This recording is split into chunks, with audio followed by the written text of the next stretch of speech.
بسم الله والصلاة والسلام على رسول الله. ازيكم يا أحلى وأغلى أخوات في الدنيا؟ يا رب تكونوا بخير وسعادة وهنا وسرور وراحة بال ورضا من الرحمن، اللهم آمين يا رب العالمين. دي طريقتي يا ست الكل. دي طريقتي المفضلة في الفراخ، اللي هو كبدة الفراخ. كبدة الفراخ أنا بحبها كده، بحبها كده يعني كده مع نفسيها. ما بتضيفلهاش أي إضافات غير إضافة واحدة بس كده، أو مكونين اتنين بس، وبتبقى خفيفة وطعمها يجنن. بصي، لو مش عايزاها ببصل بتتعبي منيها بالبصل، او مش حباها بالبصل وبتحسيها تقيلة، تعالي اعمليها زيي. بحبها بعشقها فعلا. اعمليها زيي ومش هتندمي وهتعتمديها على طول. حتى لو في الكبدة البلدي مش كبدة الفراخ هتعمليها كده. الاول نسمي ونصلي على الرسول ونشوف. الفراخ بتاعي او كبدة الفراخ بتاعتي بعمل لها بجيب لها ليمونتين اعصرهم عليها، وبعد كده وانقعهم واحط لهم ميه وملح، وبعد كده اسيبهم.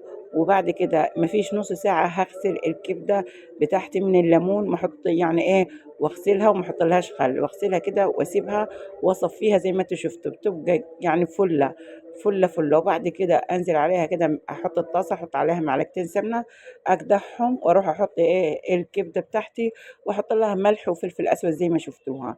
بس كده؟ لا، لسه في مكونات تاني.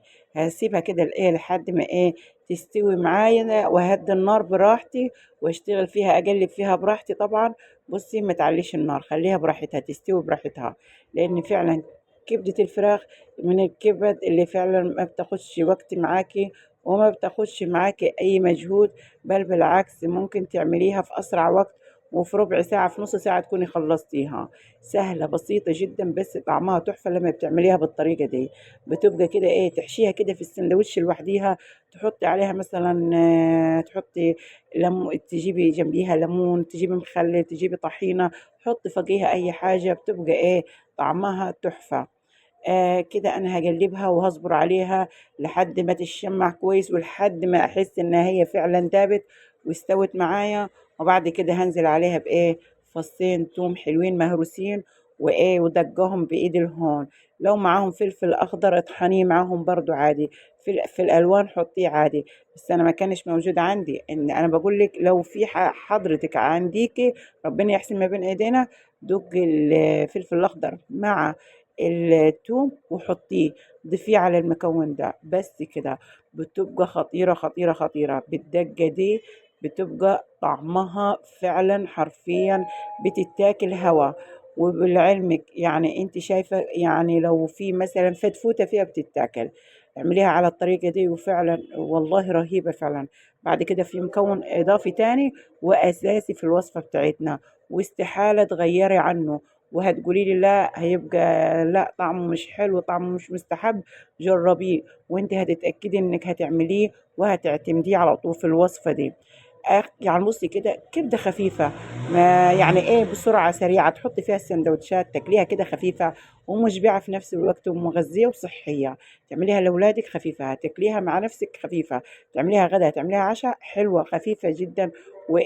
وفعلا يعني من الأكلات اللي هي مستحبة تعمليها. وأنا دي طريقتي المفضلة، وهو ده المكون الأساسي والرئيسي اللي أنا بضيفه للكبدة بتاعتي. عصرة ليمونة، نص ليمونة، بس كده. وهتخليها بصي تشرب كل الكبدة.